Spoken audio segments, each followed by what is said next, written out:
one of the trends is a challenge, right? So we all know, and we had the first presentations about the market and where it's heading, and likely not upward. So it's a difficult time at the moment that might deliver some opportunities if you have capital to deploy. That's of course the big question, because why is there a crisis? Because people are holding back their monies and interest rates are going up. However, I do think if you're able to deploy capital in debt strategies, that this is probably a very good time. In our case, and that's connected to the point before, we are trying to actually make strides with some sustainable residential projects and development actually in North America, both in the US as well as in Canada.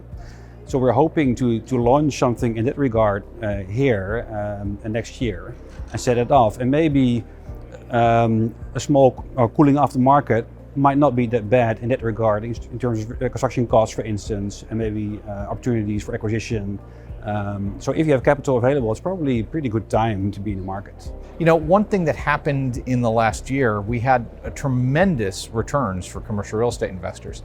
So on the one hand, people probably feel a little bit happy because you had 20%, 14% returns within the last year. So somebody's getting a nice bonus out of that. Those times are going to start to change. The forces that were driving that outperformance are starting to erode.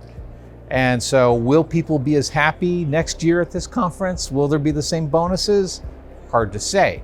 But there's not the kind of environment that drove those outsized returns in the current period moving forward. Interest rates have gone up from what were record lows in the period from end of 2019 to early 2022. We had 3.2 trillion trade in this time period when when the 10-year Treasury was lower than a 2% level. That's the US 10-year Treasury. It's a global benchmark for a lot of activity. As everything gets reset to a higher rate environment, there's going to be some pain there. There's an opportunity in pain. I mean, there's always money to be made in a down market. So somebody's going to come in, provide preferred equity solutions to some of these folks who were maybe a little bit ahead of their skis on debt. There's going to be distressed debt opportunities.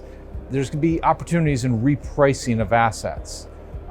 Not every investor can get into that. You know, it's going to take some specialty skills to get in there.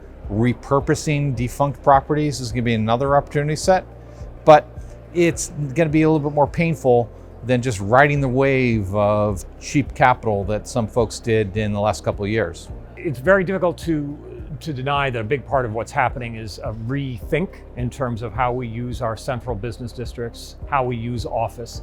We're still really only in general across the country at 50% of office utilization compared to where we were before COVID. And a lot of the trends that drove work from home and a more flexible office schedule were already in place before COVID happened. It's just we've certainly accelerated that. So a lot of what we're focusing on that front is what happens to office.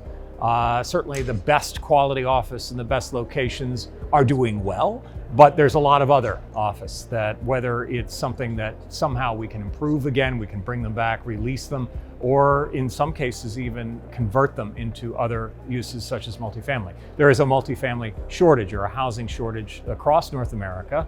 The US and Canada are similar in that way. We need to create more units of housing, and we need to do it in cities where jobs are, et cetera.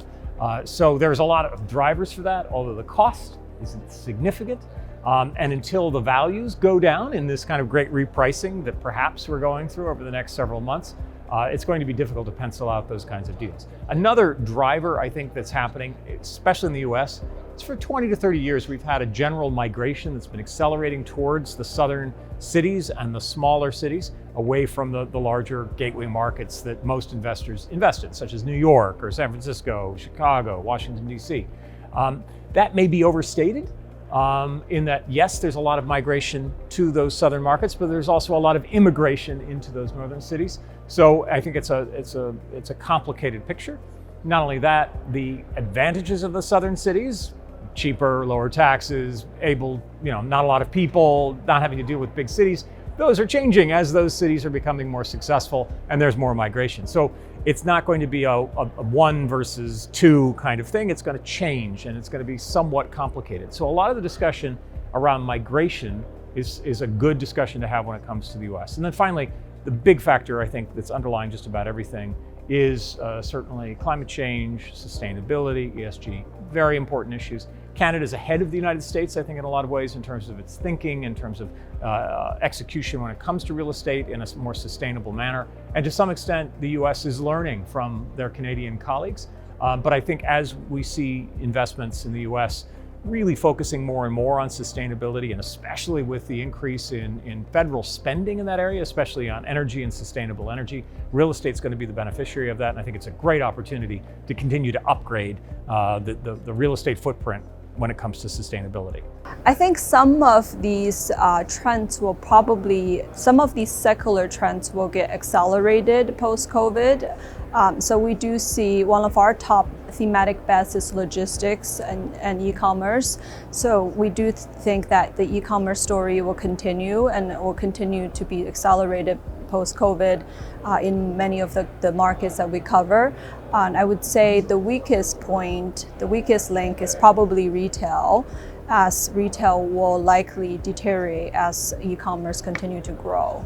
I think broadly speaking, I think retail will be quite tough. As I mentioned, post-COVID, a lot of those shopping trends have changed over time across the different markets. So I think retail probably will still remain quite weak. So trends, I would maybe say conviction. So one conviction for us is multifamily and affordable housing. So anything that we think will be resilient next year, we'll be focused on. And biggest challenge for me next year will still be the financing assets, trying to, the lenders have to be back on the market at some point. So until then, it's going to be a challenge. The biggest trend for 2023, I think, will be a continuation of the recovery from COVID or the pandemic, which pains me to say, but it's true. We have people who are still getting back into the world. I do think that the biggest opportunity is seeing people revert back to the mean, going back to work the way that they used to, taking public transit the way that they used to, coming together. When people come together, we know that sparks conversation, it sparks ideas, and ultimately it sparks innovation. And because we are on the crest of the next wave, and we have a lot of critical challenges to solve, I do believe that next year we'll start to see the emergence of those new innovations taking place. We've already seen it over the past couple of years, but as people are coming back together, I think there's more opportunity. There's certainly economic uncertainty that we're trying to navigate right now, but generally in times of uncertainty, we see great periods of innovation.